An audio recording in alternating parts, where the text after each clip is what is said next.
오늘 본문은 고린도전서 11장 3절입니다. 제목은 삼위일체 하나님이신데요.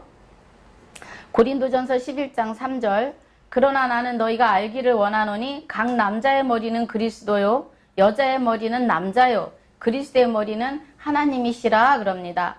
자, 성경은 한마디로 말하라면 피 한 방울이라고도 할 수 있어요. 피는 생명과 연결되어 있기 때문입니다.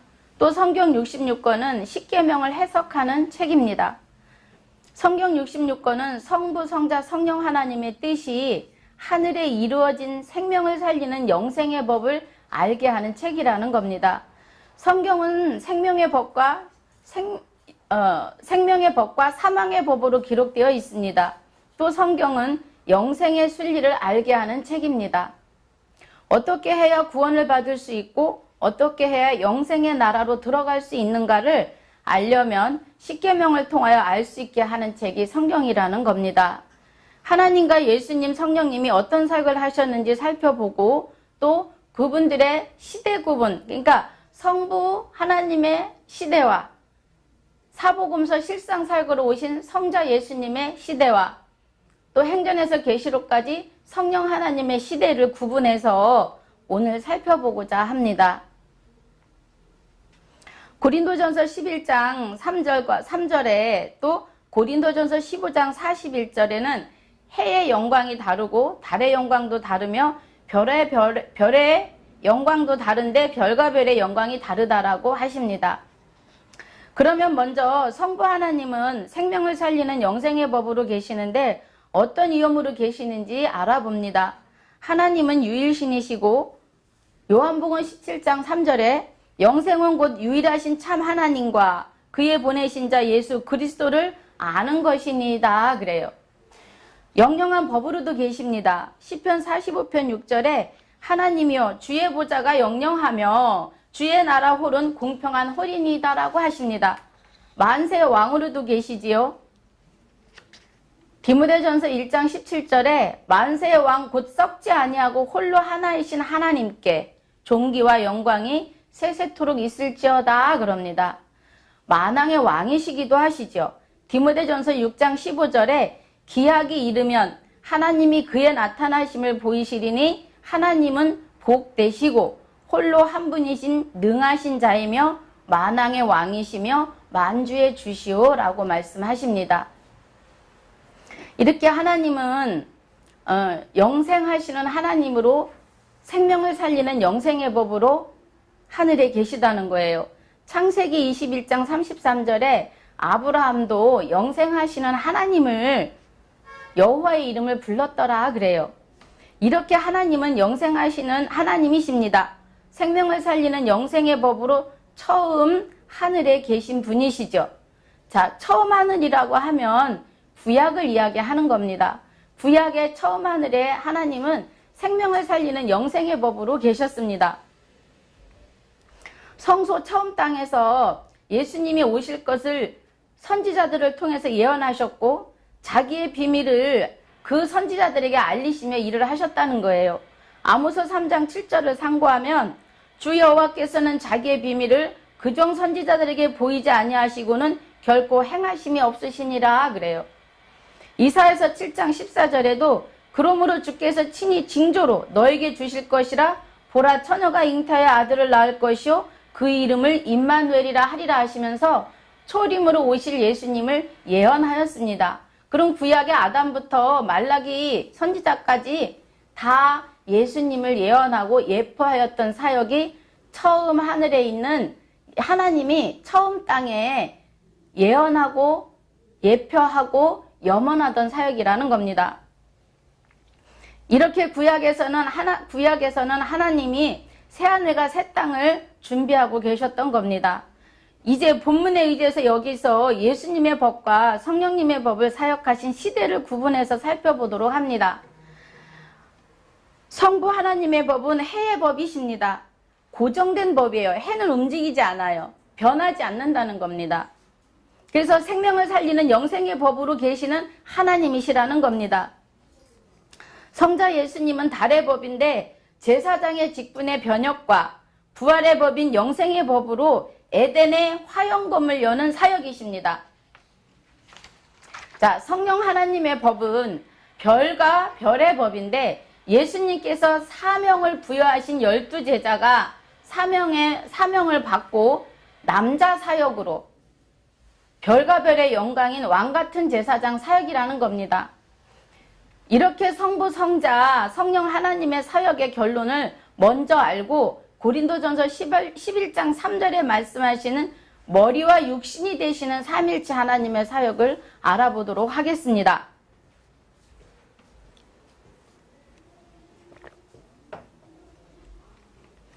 그리스도의 머리는 하나님이시라. 그리스도의 머리는 하나님이시라는 것은 하나님께서 처음 하늘에 생명을 살리는 영생의 법으로 계실 때 처음 땅인 성소에 예수님께서 하나님의 육체로 오십니다. 예수님은 구약에 오셨습니다. 성전된 교회로 오신다는 거죠. 그래서 머리된 예수님으로 오시는 거죠. 그러니까 이 땅에서 요한복음 2장 21절에 그러나 예수는 성전된 자기 육체를 가리켜 말씀하심이라 그래요. 이 앞전의 말씀에 그렇죠. 너희가 성전을 헐라 내가 3일 만에 일으킨다고 이야기를 하십니다. 그 말씀이 자기 성전된 육신을 놓고 이야기하신 거죠. 또 하나님의 법을 지키는 자로서 여자 사역으로 오시는 겁니다. 새 땅을 이스라엘 백성들을 향하여 여시고자 하심입니다. 생명을 살리는 영생의 법이신 하나님의 법을 잊고 이제 왜 여자 사역이라고 하는지 여자 사역에 대해서 상고하고 가겠습니다. 하나님께서 동방의 에덴 동산을 창설하시고 첫째 날에 다섯째 날까지 모든 만물을 창조하시면서 여섯째 날에는 사람을 만드시는데 하나님의 형상을 따라 사람을 만드십니다. 창세기 1장 26절에 하나님이 가라사대 우리의 형상을 따라 우리의 모양대로 우리가 사람을 만들고 라고 하십니다. 그리고는 그로 바다의 고기와 공중의 새와 육축과 온 땅과 땅에 기는 모든 것을 다스리게 하자 하시고 이야기하십니다. 자, 사람이 하나님의 형상, 삼위일체 하나님의 형상으로 지어졌습니다. 이렇게 사람을 지으시고 창세기 2장 20절에 아담이 모든 육축과 공중의 새와 들의 모든 짐승에게 이름을 주니라 아담이 돕는 배필이 없으므로 21절에 여호와 하나님이 아담을 깊이 잠들게 하시니 잠들매 그가 갈빗대 하나를 취하시고 살로 대신 채우시고 여호와 하나님이 아담에게서 취하신 그 갈빗대로 여자를 만드시고 그를 아담에게로 이끌어 오시니 아담이 가로되 이는 뼈 중에 뼈요 살 중에 살이라 이것을 남자에게서 취하였은즉 여자라 칭하리라 그럽니다.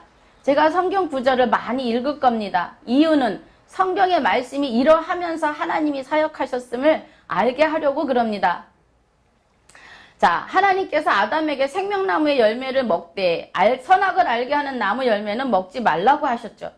그러나 아담은 분별 없는 하와 때문에 말씀을 지키지 못하고 선악과를 먹음으로 영생할 수 있는 생명의 법을 어기고 맙니다. 하와는 아담을 돕는 자로 있을 때, 곧 아담의 육체로 있을 때 하나님께서 아담인 남편에게 에덴에서 생육하고 번성하라는 말씀을 곧 하나님의 법을 지키지 못했습니다. 아담은 하나님의 형상을 따라 흙으로 지으시고 생기를 코에 불어넣으시니 생명이 된지라 그러십니다. 창세기 2장 7절에 아담은 하나님의 형상으로 만들어졌지만 속은 생명나무의 지혜이신 예수님으로 채워지지 않았다는 거예요. 그러지 못해서 표대가 없고 중심이 없었습니다.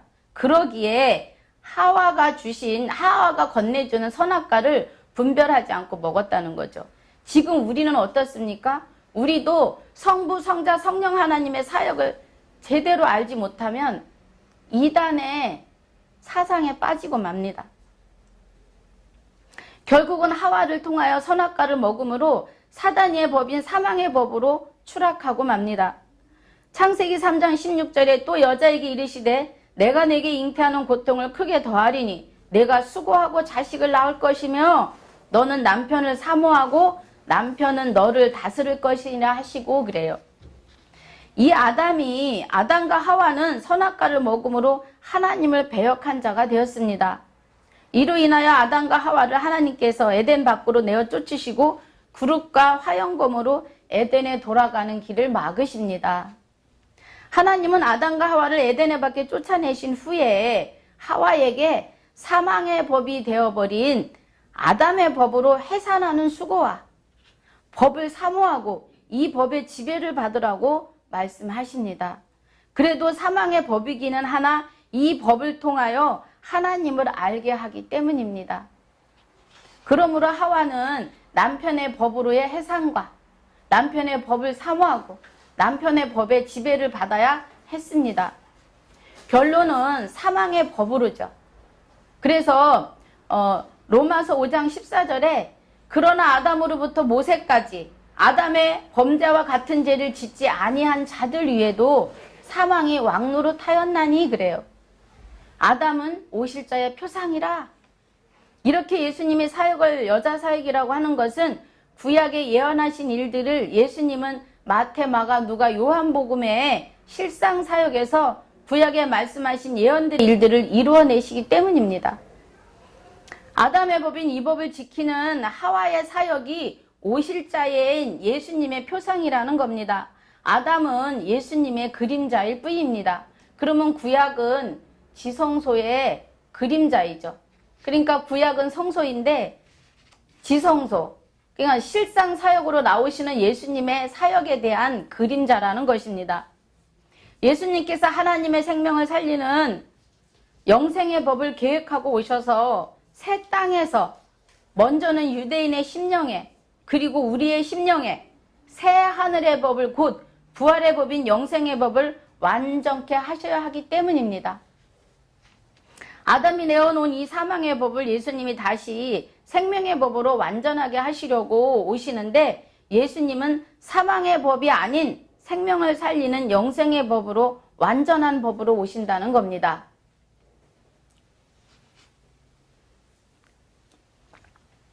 그래서 예수님은 하와가 지켜냈던 남편의 법으로 해산과 사모하고 지배를 받아야만 했던 그 여자의 사역으로 예수님이 오시는 거예요. 교회로 오시는 거죠. 그래서 예수님은 생명을 살리는 영생의 법인 하나님의 법을 해산하시고 또 사모하시고 또 그 법의 지배를 받으시면서 뭐예요? 십자가 지기 전에 12제자를 세워서 사명을 부여하십니다. 그리고 그 법 안에서 그 법을 지키시고 십자가를 지시기까지 일을 하신다는 거예요. 사람들의 심령에 성령의 전을 세우기 위한 일을 시작하신다는 겁니다. 고린도전서 6장 19절과 20절에 십자가 지기까지 이 법을 지키시고 부활의 법과 영생의 법으로 완전케 하심으로 사망에서 생명으로 옮겨 놓으시는 사역을 하십니다. 고린도전서 6장 19절과 20절은 내가 너희는 너희 것이 아니라 값주고 샀다 그래요. 값주고 샀으니 이제는 무엇하라? 너희 육으로 하나님께 영광을 돌리라 그럽니다. 우리는 범사에도 영광이 돌릴 수 있어요. 근데 하나님이 정말 영광 받으시는 시간은 우리가 우리 심령에 로마서 8장 2절에 있는 그리스도 예수 안에 있는 생명의 성령의 법으로 성령의 전을 이룰 때 하나님이 영광을 받으시는 겁니다. 이렇게 예수님은 하나님의 육체로 오시는데 하나님의 법을 지키는 여자로 교회인 성전으로 오십니다. 요한복음 2장 21절에 그러나 예수는 성전된 자기를 가리켜 육체를 가리켜 말씀하신 것이라 그래요. 그러면 예수님께서 생명을 살리는 영생의 법을 완성하시는 것은 대제사장의 자격이 되셔야 됩니다. 히브리서 7장 12절을 참고하면 제사장 직분이 변역한 즉 그래요. 율법도 반드시 변역하리니 그럽니다. 십자가에 못 박히시고 피 흘리시는 산제사를 통하여 대제사장의 직분의 사역을 감당하시기 위함입니다. 마태복음 3장 15절에 예수께서 대답하여 가라사대 이제 허락하라. 우리가 이와 같이 하여 모든 의를 이루는 것이 합당하니라 하신데 이에 요한이 허락하는지라. 이 말씀은 뭐예요? 세례 요한에게 예수님이 세례 받으시는 일입니다. 그 세례 받으시는 시간이 대제사장의 직분이 레위 지파에서 유다 지파로 위임되어지는 시간입니다. 마태복음 3장 16절에 예수께서 세례를 받으시고 곧 물에서 올라오실새 하늘이 열리고 하나님이 성령이 비둘기같이 내려 자기 위에 임하심을 보더니 그럽니다. 이렇게 세례 받으시는 것이 제사장 지파인 레위 지파에서 유다 지파로 대제사장의 직분이 위임이 되는 것입니다. 이 대제사장의 직분의 위임을 야곱이 예언을 했어요. 자, 창세기 49장 10절 8절부터 야곱이 유다를 축복합니다. 49장은 야곱이 12아들을 놓고 각자에게 복을 비는 시간이에요. 근데 유다에게 말하기를 10절에 49장 10절에 홀이 유다를 떠나지 아니하며 그래요. 치리자의 지팡이가 그 발사에서 떠나지 아니하시기를 실로가 오시기까지 미치리니 그에게 모든 백성이 복종하리로다 그럽니다. 그럼 여기서 말하는 홀은 뭐예요? 이해를 돕자면 에스더서를 읽으면 에스더가 유대인을 위해서 3일 금식을 합니다. 모르드게와 함만의 계략 때문에 3일 금식을 하는데 이 금식을 하고 그가 죽으면 죽으리라 하는 생각으로 왕 앞에 섰을 때 왕이 홀을 내어 밀지 않으면 죽습니다. 근데 그 홀이 왕을 뜻하는 거예요. 그러니까 여기서 야곱이 말한 홀이 유다를 떠나지 아니한다는 것은 만왕의 왕으로 오시는 예수님을 예표하고 예언한 것입니다. 히브리서 5장 5절에도 또 이와 같이 그리스도께서 대제사장 되심도 스스로 영광을 취하심이 아니요 오직 말씀하신 이가 저더러 이르시되 너는 내 아들이니 오늘날 너를 낳았다 하셨고 그래요. 이렇게 예수님은 대제사장의 직분을 변혁하시면서 사역을 시작하십니다. 마태복음 11장 13절에 이 모든 선지자와 및 율법에 예언한 것이 요한까지니 라고 이야기합니다. 세례 요한의 헤롯왕을 통하여서 목이 잘리는데요. 이것은 처음 하늘과 처음 땅 곧 예언의 사역이 끝이 남을 말씀하시는 겁니다. 구약이 끝났음을 세례 요한의 목을 잘리면서 그것을 선포하는 거죠. 말하자면. 그러니까 세례 요한이 사실은 헤롯 왕의 그 잘못된 것 때문에 동생의 철을 취하는 것 때문에 그것을 지적하고 그것 때문에 헤로디아를 통해서 목이 잘려요. 근데 우리가 이면으로 볼 때는 구약의 선지자들이 세례 요한까지 예언의 선지자들이 세례 요한까지 끝나는 것을 이야기합니다. 그러면 세례 요한까지 제사장의 사역이 끝나면서 뭐예요? 예수님께서 대제사장의 사역을 시작하시는 겁니다. 예수님의 사역을 하시는데 예수님은 자기 백성인 선민 12지파를 오셨다는 겁니다. 지금 우리는 말할 때 내 죄를 위해서 오셨다고 그래요. 그 말도 맞습니다. 우리도 이제는 접붙인 유대인입니다. 마태복음 1장 21절에 아들을 낳으리니 이름을 예수라 하라. 이는 그가 자기 백성을 저희 죄에서 구원할 자임이라 그래요. 구원할 자이심이라 그래요. 자, 마태복음 이 말씀을 돕자면 마태복음 15장 22절에 가나안 여자 하나가 그 지경에서 나와서 소리질러 가로되 주 다윗의 자손이여 나를 불쌍히 여기소서 내 딸이 흉악히 귀신 들렸나이다 하되 그래요. 그러니까 예수님께서 뭐라고 하시느냐 하면 예수께서 대답하여 가라사대 나는 이스라엘 집에 잃어버린 양 외에는 다른 데로 보내심을 받지 아니하였노라 하신대 그래요. 그러면 예수님은 철저하게 이스라엘 12지파를 향해서 오신 거예요. 자기 백성의 죄를 사하려고 오셨다는 겁니다. 이렇게 예수님은 자기 백성인 이스라엘 12지파를 불법인 사망의 법에서 해방시키려고 오신 것입니다. 예수님은 이스라엘 백성을 향해서 말씀하시는 겁니다. 마태복음 11장 28절에 수고하고 무거운 짐진 자들아 다 내게로 오라. 내가 너희를 쉬게 하리라 그래요. 그러니까 자기 백성이 선민 이스라엘 백성을 말하는 것이고 곧 유대인이며 할례파이며 할례자이며 또 제사를 지내야만이 생명이 연장되는 제사법을 진행하는 대제사장의 사역을 위해서 말씀하시는 겁니다. 자, 수고하고 무거운 짐진 자. 이 말씀은 구약의 성소에서 짐승을 잡아 제사 지내느라 수고한 자들, 십계명의 무게와 율례와 규례로 애쓰며 법을 지켜야 했던 대제사장과 제사장, 또 이스라엘 백성 선민을 향한 외치심이라는 거예요. 수고하고 무거운 짐진 자들아 다 내게로 오라. 내가 너희를 쉬게 한다고 하시는 것은 구약의 불법 아래에서 십계명을 모세에게 하나님이 주실 때 구약의 성막을 짓는 모든 식양과 하다못해 촛대의 꽃잎까지도 다 그 식양을 모세에게 알려주셨어요. 그러시면서 뭐까지 하세요? 거기에 속한 십계명에 속해서 지켜야 할 율례와 규례를 망가지나 되는 것을 내어놓으셨다는 겁니다. 그래서 예수님이 수고하고 무거운 짐진 자들아 하시는 것은 이제 힘든 그 사망의 법에서 너희를 해방시켜 줄게 하시는 거라는 겁니다. 그래서 마태복음 5장 17절에 내가 율법이나 선지자를 폐하여 온 줄로 생각지 말라 그래요. 폐하러 온 것이 아니요 완전케 하려 함이로다 그래요. 그러니까 구약의 모세의 노래인 십계명을 예수님은 마태, 마가, 누가, 요한복음에서 마태복음 22장 37절로 40절에 하나님을 사랑하라, 내 이웃을 내 몸같이 사랑하라고 하는, 서로 사랑하라고 하는 사랑이라는 계명으로 두 계명으로 계명을 축소하십니다. 그래서 성경은 십계명을 해석하는 책이라고 하는 것입니다. 행전에서 계시록까지는 뭐예요? 로마서 8장 2절에 이는 그리스도 예수 안에 있는 생명의 성령의 법이 죄와 사망의 법에서 너를 해방하였음이라고 하는 자유율법으로 완성을 시키신다는 거예요.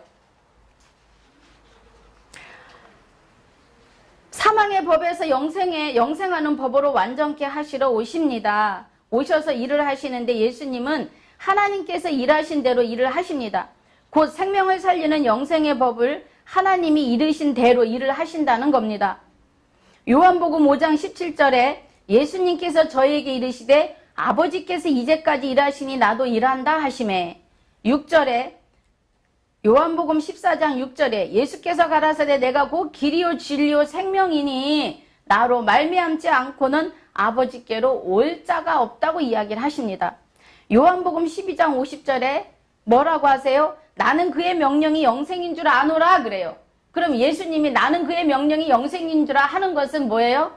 하늘에 하나님에게 생명을 살리는 영생의 법이 있는데 그 법을 내가 잊고 왔는데 이 법을 완전케 하는 것이 아버지의 명령이라고 하시는 겁니다.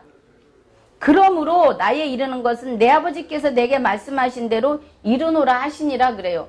그 말씀은 뭐예요? 제자들 12제자를 불러서 사명을 부여하시면서 십자가 사역을 하라고 말씀하시는 겁니다. 여기 지성소의 법은 생명을 살리는 영생의 법인데 이 문으로 사람들이 잘 들어오지 않는다고 하십니다.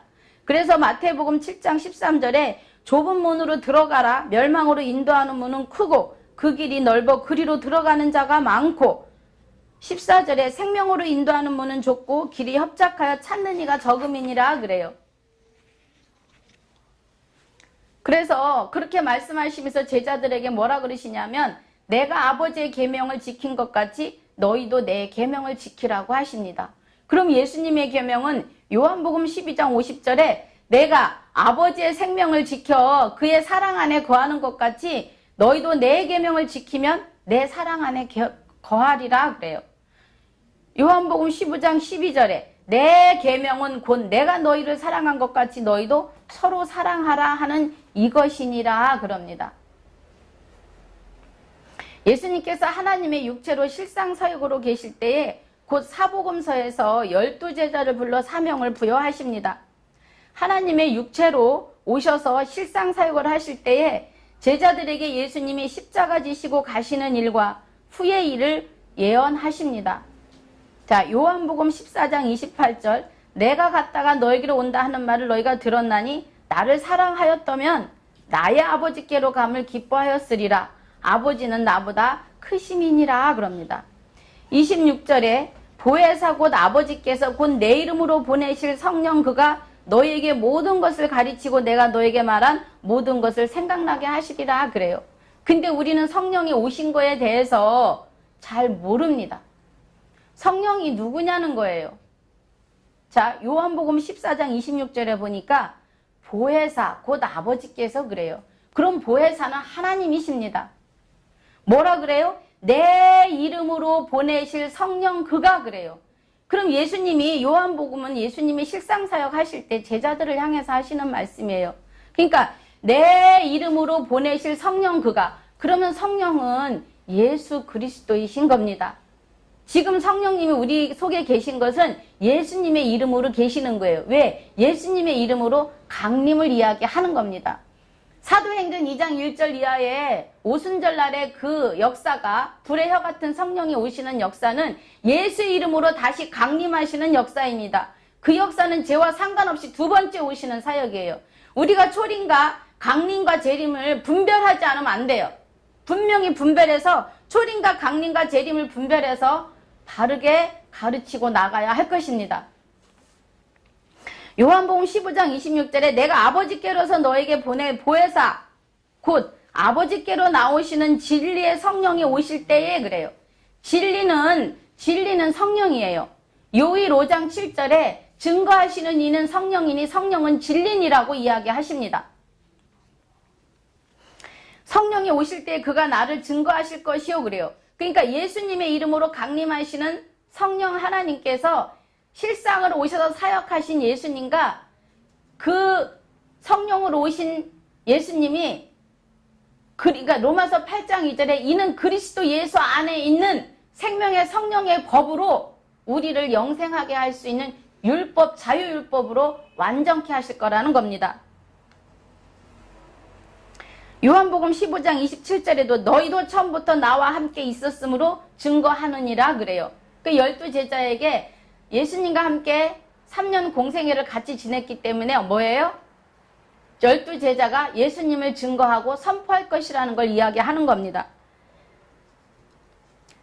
요한복음, 예수님은 이렇게 제자들에게 말씀하시면서 요한복음 16장 7절에 다시 실상을 말한다고 이야기를 하십니다.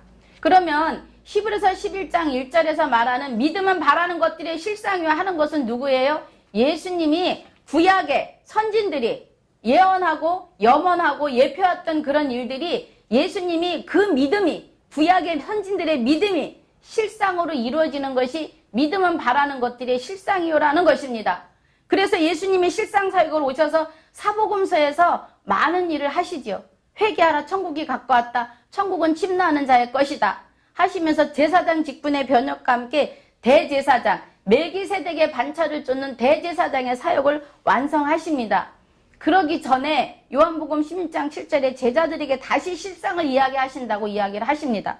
자, 요한복음 16장 7절 그러나 내가 너희에게 실상을 말하노니 내가 떠나가는 것이 너희에게 유익이라. 내가 떠나가지 아니하면 보혜사가, 예수 이름으로 오시는, 그러니까 보혜사이신 아버지가 성령을 예수 이름으로 다시 보내시는데 너희에게 오시지 아니할 것이요 내가 가면 너희에게 보내리니 그럽니다. 자, 요한복음 16장 8절에 그가 와서 죄에 대하여 의에 대하여 심판에 대하여 세상을 책망하신다고 그래요. 근데 9절에 보니까 죄에 대하여 하면 저희가 나를 믿지 아니함이요 그래요. 그러면 성경에서 말하는 죄가 어떤 거냐는 겁니다. 우리가 성찬식을 할 때 몸을 살피지 않고 먹으면 죄를 먹고 마심이라고 이야기합니다. 근데 저는 그 죄가 예전에 집사 때 그 죄가 무슨 죄를 먹고 마심인지가 엄청 궁금했어요. 성경에서 말하는 죄에 대하면 저희가 나를 믿지 아니하며 그러는 것은 성부 하나님의 사역과 성자 예수님의 실상 사역과 행전에서 계시록으로 예수 이름으로 다시 강림하시는 성령 하나님의 사역을 바르게 믿지 아니하면 죄라는 거예요. 그래서 저희가 너희가 죄에 대하여 하면 저희가 나를 믿지 아니함이라고 말씀하시는 겁니다. 그럼 성경에서 말하는 죄는 뭐예요? 성부 성자 하나님을 신뢰하지 않는 것이 죄라는 것입니다. 요한복음 16장 10절에 의에 대하여 하면 내가 아버지께로 가니 너희가 나를 보지 못하며 심판에 대하여 하면 이 세상 임금이 심판을 받았음이라 그래요. 이미 십자가를 통해서 죄를 해결하신 걸 이야기하시는 겁니다. 하나님 아버지의 법으로 사역하심이 율법을 완전케 하시기 위함입니다. 그러니까 예수님이 오셔서 실상사역으로 뭐예요? 대제사장의 변혁을 통해서 십자가 지시고 부활의 법인 영생의 법을 완성하신다는 겁니다. 마태복음 5장 17절에 내가 율법이나 선지자를 폐하러 온 줄로 생각지 말라 완전케 하려 함이라 그러십니다. 제사장의 직분과 율법을 완전케 하시려고 죄와 상관없이 두 번째 오시는 걸 말씀하십니다. 히브리서 9장 28절에 이와 같이 그리스도도 많은 사람의 죄를 담당하시려고 단번에 들이신 바 되셨고 그래요. 그러니까 이거는 초림의 십자가 지심을 말씀하시는 거고요. 자, 구원에 이르게 하기 위하여 그래요. 구원이라 그러십니다. 구원에 이르게 하기 위하여 죄와 상관없이 자기를 바라는 자들에게 두 번째 나타나시니라 그래요. 그러면 예수 이름으로 강림하시는 그 성령님께서 죄와 상관없이 만 인류를 구원하기 위해서 오신다는 겁니다.